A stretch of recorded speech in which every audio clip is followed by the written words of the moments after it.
नौ seven इस video में हम सीरीज एंड पैरेलल सर्किट्स का ये प्रॉब्लम सॉल्व कर रहे होंगे। सबसे पहले हम बेसिक्स समझेंगे, उसके बाद डायरेक्टली प्रॉब्लम के ऊपर जंप करेंगे। अगर आपको बेसिक्स नहीं समझने, क्योंकि बेसिक्स मैं मेरे पिछले काफ़ी सीरीज एंड पैरेलल सर्किट्स के वीडियो में समझा चुका हूँ और मैं वापस बेसिक्स नहीं समझाने वाला। मैं बस वो जो क्लिप है जिसमें मैंने बेसिक्स समझाया था वो क्लिप उठा के इसके बाद डाल देने वाला हूँ और उसके बाद हम इस प्रॉब्लम के ऊपर जंप करने वाले हैं। तो अगर आपको वो क्लिप स्किप करनी है तो उसके लिए डिस्क्रिप्शन में मैंने टाइम स्टैम्प्स दे रखे हैं, आप डायरेक्टली प्रॉब्लम के ऊपर जंप कर सकते हो उन टाइम स्टैम्प्स के सहारे। राइट, अब हम बेसिक से शुरुआत करते हैं। अब बेसिक्स में तुम्हें चार चीजें समझने की जरूरत है। सबसे पहली चीज नोड्स, एक ऐसा पॉइंट जिसमें से दो से ज्यादा ब्रांचेस गुजरते हैं उस पॉइंट को नोड कहते हैं। फॉर एग्जांपल ये, अब इसमें से पहला ब्रांच गुजर रहा है, दूसरा ब्रांच गुजर रहा है और तीसरा ब्रांच गुजर रहा है, तो ये एक नोड है। फॉर एग्जांपल ये, इसमें से पहला ब्रांच गुजर रहा है, दूसरा ब्रांच गुजर रहा है और तीसरा ब्रांच गुजर रहा है, तो ये एक नोड है। फॉर एग्जांपल ये, इसमें से पहला, दूसरा, तीसरा, चौथा, पांचवा, 5 ब्रांचेस गुजर रहा है, तो ये एक नोड है। बट इसमें से पहला और दूसरा 2 ही ब्रांच गुजर रहा है, तो ये एक नोड नहीं है। नोड बनने के लिए 2 से ज्यादा ब्रांचेस चाहिए, 2 नहीं चलते। ठीक है, नोड क्या होता है समझ गया। अब नोड में तुम लोगों को क्यों समझा रहा हूं, क्योंकि अगर 2 रेजिस्टर्स के बीच में एक नोड है तो वो 2 रेजिस्टर्स कभी भी सीरीज में नहीं हो सकते। ठीक है, अब दूसरी चीज जो तुम लोग को समझने की जरूरत है वो है सीरीज कॉम्बिनेशन। सीरीज कॉम्बिनेशन क्या होता है, जब 2 रेजिस्टर्स ऐसे एक वायर के अंदर ऐसे आजू बाजू एकदम मस्त बैठे हैं जिनके बीच में कोई भी प्रकार की रुकावट नहीं है, तो वो 2 रेजिस्टर्स सीरीज में है। और जब 2 रेजिस्टर्स सीरीज में होते हैं उन दोनों का एडिशन परफॉर्म किया जाता है। या जब 2 या 2 से ज़्यादा जितने भी रेजिस्टर्स हैं वो सीरीज में होता है तो उन सब का एडिशन परफॉर्म किया जाता है। फॉर एग्जांपल अभी यहाँ पे ये 2 रेजिस्टर सीरीज में है तो उन दोनों का एडिशन परफॉर्म करेंगे, दैट इज 4 + 3 दैट इज 7। जो भी आंसर आएगा उनको इनके जगह पे रिप्लेस कर दिया जाएगा। अगर यहाँ पे और एक तीसरा रजिस्टर होता था और 3 रजिस्टर्स अगर सीरीज में होते थे तो तीनों का एडिशन हम करते थे और जो भी आंसर आता था वो इसकी जगह पे आता था, and that is the answer. Okay, simple is that. अब आई मीन एज दैट, जो भी है। अब आगे बढ़ते हैं। तीसरी चीज जो तुम लोग को समझने की जरूरत है वो है पैरेलल कॉम्बिनेशन। पैरेलल कॉम्बिनेशन मतलब 2 रजिस्टर्स पैरेलल में होते हैं और यहाँ पे तुम ये कैसे पहचान सकते हो, उन 2 रजिस्टर्स के बीच में नोड्स होता है या एक से ज़्यादा नोड्स है तो मतलब वो पैरेलल में है। ओके, मतलब डिपेंडिंग ऑन द क्वेश्चन के ऊपर डिपेंड करता है।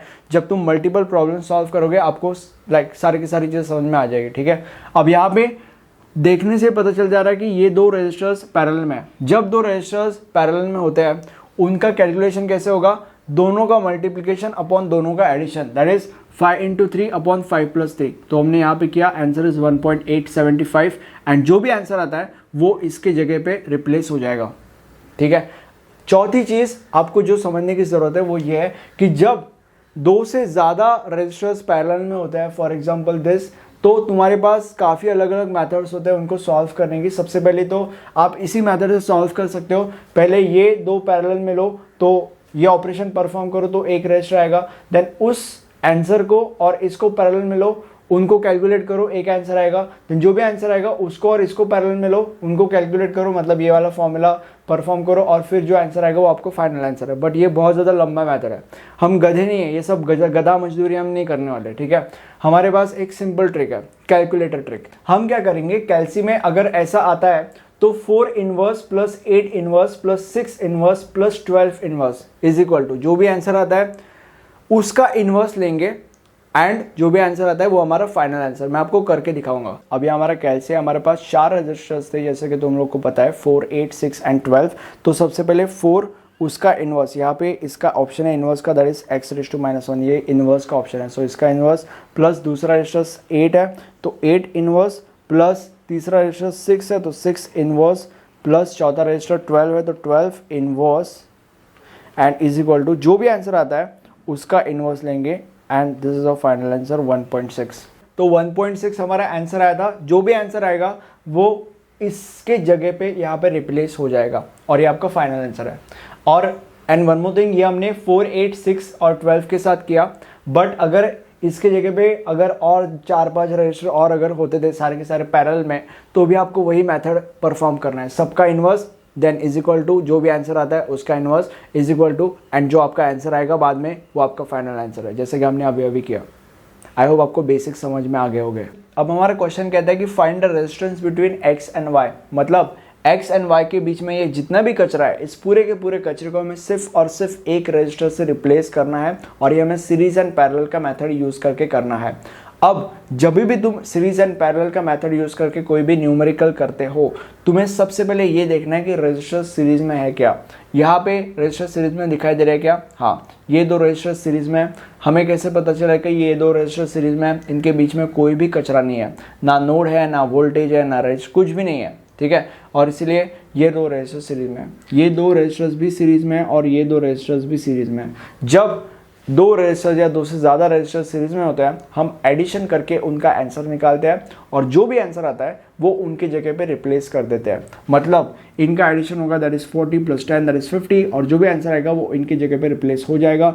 इनका आंसर आएगा, आई मीन इनका एडिशन होगा, दैट इज 15 + 10 दैट इज 25, और जो भी आंसर आएगा वो इनकी जगह पे रिप्लेस हो जाएगा। Same with this 30 + 20 that is 50, और 50 इनकी जगह पे रिप्लेस हो जाएगा। अब मैं यहाँ पे वो करता हूँ। अब ये मैंने कर दिया, इनका एडिशन 50 था तो यहाँ पे 50 से उसको रिप्लेस कर दिया, इनका एडिशन 25 था, 25 से उसको रिप्लेस कर दिया, और उनका एडिशन 50 था तो 50 से उनको रिप्लेस कर दिया। बाकी पूरा का पूरा वैसा का वैसा। अब जो भी हमारा आता है, यहाँ पे सीरीज में कुछ नहीं है, और अगर पैरेलल की बात की जाए तो हमें बहुत ज़्यादा दिक्कत हो रही है कि कौन सा किसके साथ पैरेलल में है वो आइडेंटिफाई करने में। जब हम ऐसे सम के कम अक्रॉस आते हैं, या जब हमें ऐसा सम मिलता है, ऐसे सम्स को हम एक अलग तरीके से सॉल्व करते हैं, और वो अलग तरीका ये कहता है कि सबसे पहले आइडेंटिफाई करो कि नोड्स कितने हैं। तो अभी यहाँ पे नोड्स का मतलब सबसे पहले एक ऐसा पॉइंट जिसमें से दो से ज़्यादा ब्रांचेस गुजर है। तो अब यहाँ पे ये एक ऐसा पॉइंट है जिसमें से 1, 2 और 3 ब्रांचेस गुजर है, तो लेट्स से इसको हम नोड नंबर 1 दे देते हैं। ये एक ऐसा पॉइंट है जिसमें से 2 ब्रांचेस गुजर है, तो ये नोड नहीं है। ये एक ऐसा पॉइंट है जिसमें से 1, 2, 3 ब्रांचेस गुजर है, तो इसको नोड 2 दे देते हैं। अब इसमें से भी 3 ब्रांचेस गुजर रहे हैं, और इसीलिए इसको लेट्स से नोड नंबर 3 देता है, और ये हमारा नोड नंबर 4, क्योंकि इसमें से भी 1, 2, 3 ब्रांचेस गुजर रहे हैं, ठीक है। 4 नोड्स आ रहे हैं और कहीं भी नोड नहीं है, ओके। अब जब तुम आइडेंटिफाई कर लेते हो, आपको इस प्रॉब्लम को रीअरेंज करना है। यहाँ पे सबसे पहले मैं लिखता हूँ, स्टेप नंबर 1 है, स्टेप नंबर 2 है, step number 3 rearranging the circuit. अब रीअरेंज कैसे करेंगे? जो भी करना है हमें x एंड y के बीच में करना है, राइट। मैंने तुम लोगों को स्टार्टिंग में बताया था, और इसलिए यहाँ पे सबसे पहले मैं एक x पॉइंट बना देता हूँ, और यहाँ पे सबसे पहले मैं एक y पॉइंट बना देता हूँ। जो भी हमें करना है इसके बीच में करना है। अब जो हमारा x है वो पहले यानी कि नंबर 1 नोड के साथ कनेक्टेड है, और इसलिए यहाँ पे मैं नोड नंबर 1 लूंगा। अब एक रूल तुम्हें समझने की जरूरत है कि अगर फॉर एग्जाम्पल अगर 1 3 के साथ कनेक्टेड है तो 1 के साथ ही 3 लिखना है। क्यों?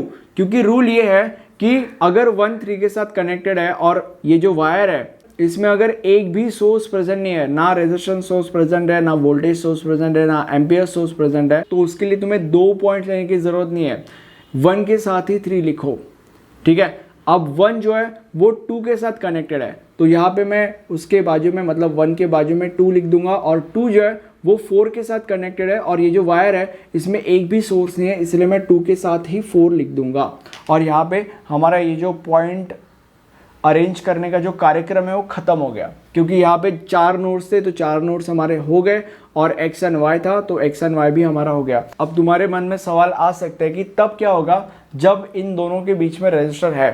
तो उसके लिए मैंने एक प्रॉब्लम सॉल्व किया है। ये जो सब्जेक्ट तुम पढ़ रहे हो ये पूरा का पूरा मैंने कवर कर दिया है इस चैनल के ऊपर एक प्लेलिस्ट के अंदर, और उस प्लेलिस्ट का लिंक आपको आई बटन में मिल जाएगा। अगर उस प्लेलिस्ट में आप देखोगे तो एक ट्रायंगल होगा जिसको मैंने सीरीज एंड पैरेलल के मेथड में सॉल्व किया है, और अगर वो वीडियो अगर आप देखोगे तो आपके काफ़ी कंसेप्ट्स या काफ़ी डाउट्स क्लियर हो जाएंगे, ठीक है। तो आई वुड से इसके बाद आप वो देखिए, या अगर आप सीरीज में ही देख रहे हो प्लेलिस्ट के तो आपको अभी तक वो चीज़ पता हो जानी चाहिए। एनीवे आगे बढ़ते हैं। तो बेसिकली ये आ गया हमारे पास। अब हम रीअरेंजिंग करेंगे, तो x जो है वो 1 के साथ कनेक्टेड है, तो x जो है उसको हम 1 के साथ कनेक्ट करेंगे, और बीच में 5 रजिस्टर है इसलिए हम यहाँ पे ऐसे 5 रजिस्टर्स दे देंगे। अब 1 जो है वो 2 के साथ कनेक्टेड है और बीच में 25, तो 1 जो है वो 2 के साथ कनेक्ट किया जाएगा और बीच में 25। 2 जो है वो 3 के साथ कनेक्टेड है और बीच में 50 है, तो 2 को 3 के साथ कनेक्ट किया जाएगा और बीच में 50। 3 जो है वो 4 के साथ कनेक्टेड है, तो 3 को 4 के साथ कनेक्ट कर दिया जाएगा और बीच में 50 है, राइट। अब 4 जो है वो y के साथ कनेक्टेड है, 4 को y के साथ कनेक्ट कर दिया जाएगा और बीच में क्या है 8, तो इसलिए 8। अब ये खत्म हो गया। हमें कैसे पता चलेगा कि ये खत्म हो गया? यहाँ पे जितने भी रजिस्टर्स है, अगर सब के सब रजिस्टर्स यहाँ पे है तो मतलब ये प्रॉब्लम खत्म है, या अगर वोल्टेज भी है तो भी कंसिडर करो, ठीक है। तो यहाँ पे 1 2 3 4 5 रजिस्टर थे, यहाँ पे भी 5 रजिस्टर है, मतलब ये खत्म। अब इसको हम सॉल्व करेंगे। अब यहाँ पे ये देख के तुम्हें बहुत ही ज़्यादा आसानी से पता चल जा रहा है कि ये 3 रजिस्टर्स पैरेलल में है। जब 2 से ज़्यादा रजिस्टर्स पैरेलल में होते हैं तो तुम्हें क्या करना पड़ता है, इसका इन्वर्स प्लस इसका इन्वर्स प्लस इसका इन्वर्स, और जो भी आंसर आता है उसका इन्वर्स, और जो भी आंसर आता है वो आपका फाइनल आंसर होता है, और जो भी आपका फाइनल आंसर होता है वो इससे रिप्लेस हो जाता है। अभी हमारा कैलसी, हमारे पास 3 रजिस्टर्स पैरेलल में थे। सबसे पहला था 50, तो 50 का इन्वर्स, प्लस दूसरा था 25, तो 25 का इन्वर्स, और तीसरा था 50, तो 50 का इन्वर्स। जो भी आंसर आता है उसका इन्वर्स, और इज इक्वल टू ये आपका फाइनल आंसर है, दैट इज 12.5। अब जो हमारा आंसर आया था यहाँ पे मैंने लिख दिया है उसके जगह पे, एंड आपको डायरेक्टली नहीं करना है, एग्जाम में आपको थोड़ा सा पेपर वर्क करना पड़ेगा। 1/RT इज इक्वल टू 1/ जो भी पहला है वो लिख दो, दूसरा 1/ दिस लिख दो, और यहाँ पे तीसरा, ठीक है। और जो भी आंसर आता है आपका कैलसी का वो यहाँ पे लिख देने का, ठीक है। ये थोड़ा सा पेपर वर्क आपको करना पड़ेगा, एंड देन आपको डायरेक्टली रिप्लेस कर देना है। अब रिप्लेस करने के बाद आप इजीली देख सक रहे हो कि ये तीनों के तीनों सीरीज में, जब सीरीज में रजिस्टर्स होते हैं उनका एडिशन परफॉर्म किया जाता है, तो उनका एडिशन परफॉर्म किया जाएगा, दैट इज 25.5, और जो भी आंसर आएगा वो उनकी जगह पे रिप्लेस हो जाएगा। जो भी कचरा था हमारा एक्स और वाई के बीच में, हमने सिर्फ और सिर्फ एक रजिस्टर से उसको रिप्लेस कर दिया है, और ये आपका फाइनल आंसर होगा। अब ये जो सब्जेक्ट तुम पढ़ रहे हो, ये पूरा का पूरा सब्जेक्ट मैंने इस प्लेलिस्ट के अंदर सीखा है, ठीक है। अगर आप ये सारे के सारे वीडियोस देखते हो तो एग्जाम में आप बहुत ही ज़्यादा आसानी से पूरे के पूरे मार्क्स स्कोर कर सकते हैं, right. Thank you for this video, have a nice day, bye bye.